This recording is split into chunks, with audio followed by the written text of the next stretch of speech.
तुझ्यामुळे झाला राणी माझ्या नशिबाचा वडापाव वडापाव वडापाव तुझ्यामुळे झाला राणी माझ्या नशिबाचा वडापाव वडापाव वडापाव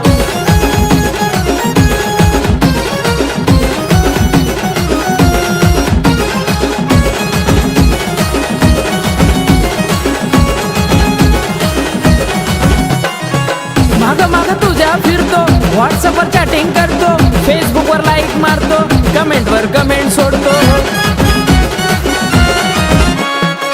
माग माग तुझ्या फिरतो व्हॉट्सअपवर चॅटिंग करतो फेसबुकवर लाईक मारतो कमेंटवर कमेंट सोडतो